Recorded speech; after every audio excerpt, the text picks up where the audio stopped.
saudara yang terkasih di dalam Tuhan, bersyukur ketika saat ini kita masih diizinkan Tuhan untuk bersekutu, untuk kita bersatu hati di dalam Tuhan, di dalam kita untuk belajar mengenal akan Tuhan, belajar untuk merenungkan sedikit firman Tuhan. Marilah Bapak Ibu Saudara yang terkasih di dalam Tuhan, kita akan datang kepada Tuhan, kita akan memuji, memuliakan nama Tuhan, kita akan merenungkan apa yang menjadi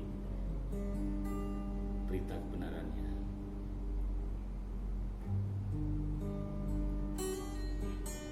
Kita mau datang kepada Tuhan saat ini sebelum kita mulai membaca firman Tuhan.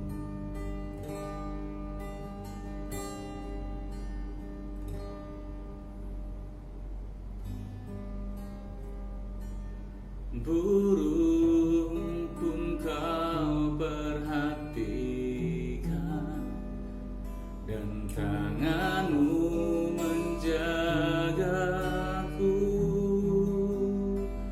dari ujung dunia sampai relung hatiku. Biar kuat dan kuasa-Mu nyata, Kau memiliku Tuhan. Semua malaikat tahu, menjadi saksi-Mu untuk kemuliaan-Mu, penuh kasih dan anugerah-Mu. Dan ku berlari padamu, pada firman-Mu.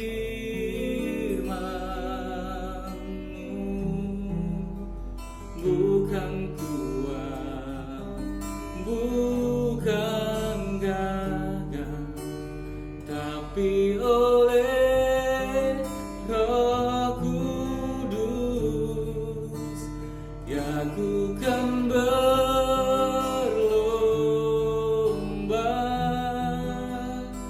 sampai ku pandang wajah-Mu.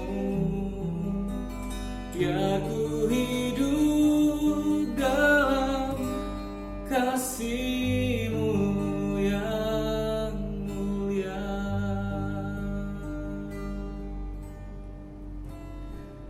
Kami siap Tuhan untuk mendengarkan Engkau pada saat hari ini Tuhan. Berbicaralah Tuhan, kami siap untuk mendengarkan Engkau. Kami siap berlari Tuhan menuju firman-Mu, mendengarkan apa yang Tuhan katakan pada kami. Dan ku kan berlari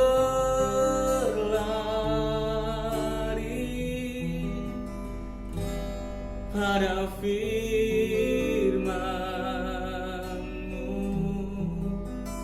bukan kuat, bukan gagah, tapi oleh Roh Kudus, ya ku kan berlomba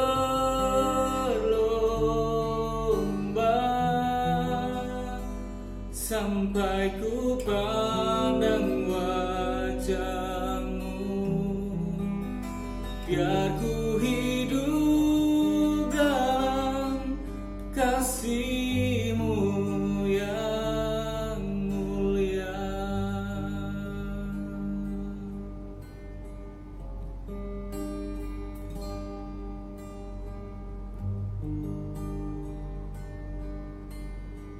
Kami siap Tuhan untuk mendengarkan Engkau, berbicaralah. Amin. Bapak Ibu Saudara yang terkasih di dalam Tuhan, kita akan belajar sedikit firman Tuhan yang terambil dari Kitab Keluaran pasalnya yang ke-17 ayat 8 sampai dengan yang ke-13. Demikian firman Tuhan. Saya akan bacakan bagi Bapak Ibu Saudara sekalian. Lalu datanglah orang Amalek dan berperang melawan orang Israel di Rafidim. Musa berkata kepada Yosua, "Pilihlah orang-orang bagi kita, lalu keluarlah berperang melawan orang Amalek. Besok aku akan berdiri di puncak bukit itu dengan memegang tongkat Allah di tanganku." Lalu Yosua melakukan seperti yang dikatakan Musa kepadanya dan berperang melawan orang Amalek. Tetapi Musa, Harun, dan Hur telah naik ke puncak bukit. Dan terjadilah apabila Musa mengangkat tangannya, lebih kuatlah Israel. Tetapi apabila ia menurunkan tangannya, lebih kuatlah Amalek. Maka penatlah tangan Musa, sebab itu mereka mengambil sebuah batu, diletakkanlah di bawahnya supaya ia duduk di atasnya, supaya Harun dan Hur menopang kedua tangannya, seorang di sisi yang satu, seorang di sisi yang lain, sehingga tangannya tidak bergerak sampai matahari terbenam. Demikianlah Yosua mengalahkan Amalek dan rakyatnya dengan mata pedang. Yang berbahagia ialah yang mendengarkan firman Tuhan dan yang juga memelihara sekalian juga melakukan di dalam kehidupan sehari-hari. Glory, puji Tuhan. Bapak Ibu Saudara yang terkasih, ketika kita harus menyadari saat-saat ini bahwa kita sedang berperang. Disadari atau tidak disadari, kita saat ini sedang berperang melawan COVID-19, melawan virus corona yang sangat mengemparkan dunia. Faktanya adalah demikian, Bapak Ibu Saudara, bahwasanya virus yang kecil, virus yang tidak terlihat bahkan, itu membuat ketakutan bagi semua orang, membuat ketakutan bagi siapapun yang mendengar, bagi siapapun yang bahkan mencermati hal ini. Dan ketika kita berbicara tentang perang, tentunya ada beberapa strategi yang harus dilakukan. Ada strategi yang harus dipikirkan untuk kemudian bisa mengalahkan musuh. Ketika Musa memimpin bangsa Israel keluar dari tanah Mesir kemudian menuju ke tanah Kanaan, di tengah perjalanan ketika bangsa Israel sampai di sebuah kota Rafidim namanya, di dekat Gunung Sinai. Di situ dia bangsa Israel dihadang oleh bangsa Amalek. Dan timbullah satu pergumulan di hatinya Musa dan juga seluruh bangsa Israel pada saat itu. Apa yang harus dilakukan ketika kita bangsa Israel ini bertemu dengan bangsa Amalek? Dan peperanganlah yang harus dilakukan. Bagaimana cara untuk bisa mengalahkan Amalek? Bagaimana cara strategi untuk bisa mengalahkan Amalek kemudian melanjutkan perjalanan menuju tanah Kanaan? Kemudian Musa memerintahkan kepada Yosua bin Nun, memerintahkan, carilah orang-orang pilihanmu atau pilihlah orang-orang untuk menemanimu berperang melawan Amalek. Sementara aku bersama dua sahabatku, yaitu siapa? Harun dan Hur, naik ke puncak bukit. Nah, Bapak Ibu Saudara yang terkasih, sampai di sini kita bisa memahami bahwa ketika bangsa Israel, ketika Musa memimpin bangsa Israel untuk berperang melawan Amalek, ada dua konsep peperangan yang harus dilakukan, yaitu berperang secara fisik, yaitu Yosua bersama orang-orang pilihannya berperang melawan Amalek. Di sisi yang lain, Musa bersama Harun dan Hur naik ke puncak bukit. Untuk apa? Mereka bertiga berdoa. Dan apa yang terjadi, Bapak Ibu Saudara? Ketika tangan Musa terangkat, kuatlah Israel. Tetapi ketika tangan Musa turun, lebih kuatlah Amalek. Di sini menjadi kunci kemenangan bagi bangsa Israel untuk mengalahkan Amalek. Kuncinya adalah ketika tangan Musa terangkat. Ketika tangan Musa terangkat, lebih kuatlah Israel. Kemudian Harun dan Hur memiliki satu pemikiran, tak ganjele wae. Akhirnya tangan Musa terangkat kedua-duanya, karena tidak mungkin ketika sepanjang malam, sepanjang hari tangan Musa ini terangkat terus, pasti akan penat. Dikatakan itu penatlah tangan Musa, akan penat, akan capek. Kemudian Harun dan Hur punya strategi, yaitu mengganjil atau menopang kedua tangan Musa ini dengan batu. Bapak Ibu Saudara yang terkasih, ketika tangan Musa terus terangkat dan kemudian mereka bertiga kompak berdoa, dan di bawah Yosua bersama pasukannya dengan orang-orang pilihannya berperang melawan bangsa Amalek. Mereka terus berperang dan akhirnya apa yang terjadi? Mereka menang. Bangsa Israel bisa mengalahkan orang Amalek. Bangsa Israel bisa mengalahkan orang-orang Amalek yang luar biasa besarnya itu. Nah, Bapak Ibu Saudara yang terkasih dalam Tuhan, kalau kita mencermati situasi seperti ini, tentunya tidak bisa dilepaskan dari peran Allah yang begitu besar. Allah memiliki konsep kemenangannya sendiri. Allah memiliki konsep untuk memenangkan bangsa Israelnya dengan caranya sendiri. Yaitu dengan apa? Dengan berdoa. Ketika lebih tekun berdoa, ketika Musa lebih tekun untuk mengangkat tangannya, bangsa Israel menang. Bangsa Israel menang. Demikian juga dengan kita saat ini, Bapak Ibu Saudara yang terkasih. Ada dua gelanggang.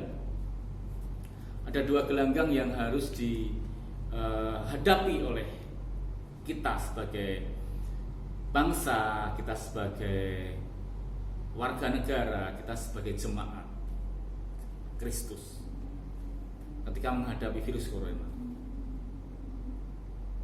Gelanggang pertama adalah gelanggang fisik. Ketika para medis, ketika perawat, dokter, dan ahli-ahli medis yang lainnya menghadapi virus ini dengan teknisnya mereka sendiri, dengan tim kesehatannya mereka sendiri. Bagi kita, orang-orang yang tidak mengetahui secara medis, tugas kita adalah berdoa. Tugas kita adalah mendukung mereka dengan berdoa kepada Tuhan.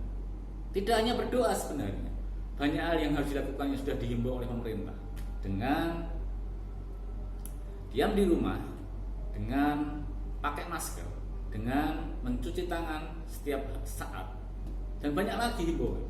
Dan itu yang bisa kita lakukan. Tetapi yang paling penting, yang paling mendasar adalah ketika kita berdoa, meminta, memohon kepada Tuhan. Bagian kita, ketika kita tidak bisa turun ke lapangan, ketika kita tidak bisa menghalau virus ini dengan kekuatan kita, yang bisa kita lakukan adalah berdoa. Bapak Ibu Saudara yang terkasih dalam Tuhan, ini hal yang luar biasa yang Tuhan ajarkan saat ini, yaitu berdoa. Saya teringat ketika Tuhan Yesus berada di Taman Getsemani. Pada saat itu Dia mengajak ketiga muridnya untuk berdoa di Taman Getsemani. Betapa galaunya, betapa takutnya hati Tuhan Yesus pada saat itu ketika Dia tahu bahwa sebentar lagi Dia akan disalibkan, sebentar lagi Dia akan diserahkan. Bahkan Dia tahu bahwa sebentar lagi Dia akan mati. Betapa kita bisa membayangkan betapa hancur hati Tuhan Yesus pada saat itu. Di dalam doanya Tuhan Yesus mengatakan, kalau boleh cawan lalu daripadaku, lebih baik seperti itu. Tetapi apa yang Tuhan Yesus ajarkan kepada kita, bahwasanya Dia harus melakukan kehendak Bapa, yaitu untuk menjalani ini, untuk disalibkan dan kemudian mati di kayu salib. Bapak Ibu Saudara yang terkasih di dalam Tuhan, Berdoa yang diajarkan oleh Tuhan Yesus tidak hanya mengajarkan Tuhan Yesus, tapi dia memberikan teladan dengan berdoa, berdoa, berdoa. Ketika berdoa, dia memiliki kekuatan. Ketika dia berdoa, ketakutan itu hilang. Ketika dia berdoa, dia siap untuk menghadapi segala sesuatu. Dan saat ini Bapak Ibu Saudara, ketika kita diajar oleh Tuhan Yesus untuk berdoa, berdoa, dan berdoa, ya marilah kita lakukan apa yang Tuhan Yesus ajarkan, yaitu berdoa, memohon pertolongan pada Tuhan tanpa bersungut-sungut, tanpa berkeluh kesah, tanpa memaki, tanpa marah terhadap virus corona, terhadap virus apapun namanya COVID-19. Kita nggak perlu untuk menghardik, kita nggak perlu untuk marah-marah, kita nggak perlu untuk bertanya kepada Tuhan bahkan, kapan virus ini selesai? Kapan COVID-19 ini selesai, berlalu? Yang perlu kita lakukan adalah berserah pada Tuhan, memohon pertolongan Tuhan, berdoa, dan berharap bahwa pertolongan Tuhan ada di dalam kehidupan kita. Bagi kehidupan jemaat, gereja, bagi kehidupan bangsa, negara, bahkan bagi kehidupan dunia. Dan percaya bahwa semua ini akan lewat, akan baik-baik saja ketika Tuhan ada di pihak kita. Berdoa, kuncinya berdoa dan berdoa. Puji nama Tuhan. Mari kita berdoa. Tuhan Yesus yang Maha Baik, kami percaya Tuhan bahwa Engkau menghendaki semua ini terjadi, bukan satu kebetulan. Kami percaya Tuhan bahwa Engkau adalah Allah yang memiliki kehendak. Kami percaya Tuhan bahwa Engkau memiliki rencana yang indah bagi kami Tuhan. Dan kami juga percaya Tuhan bahwa Engkau adalah Allah yang akan menjadikan segala sesuatu indah pada waktunya. Untuk itu Tuhan, kami percaya juga bahwa Engkau akan memberikan sesuatu yang baik di dalam kehidupan kami. Ajari kami Tuhan untuk berharap senantiasa. Ajari kami Tuhan untuk terus memohon pertolongan-Mu. Ajari kami Tuhan untuk berserah kepada-Mu Tuhan di dalam kondisi seperti ini. Terima kasih Tuhan untuk waktu yang baik ini. Terima kasih Yesus. Terima kasih Engkau telah mengajar kami. Bahkan terima kasih Engkau telah meneladani kami. Di dalam kami belajar firman Tuhan saat ini Tuhan, selip dosa, kesalahan, kekurangan, kami mohon ampun. Kami serahkan Tuhan waktu selanjutnya ketika kami akan menjadi pelaku-pelaku firman-Mu ke dalam tangan Tuhan. Allah yang memelihara kami dan Allah yang menuntun kami. Di dalam satu nama Tuhan Yesus Kristus yang sudah mati, yang sudah bangkit, bahkan yang sudah hidup bagi kami. Kami berdoa dan kami mengucap syukur. Terima kasih Tuhan. Haleluya.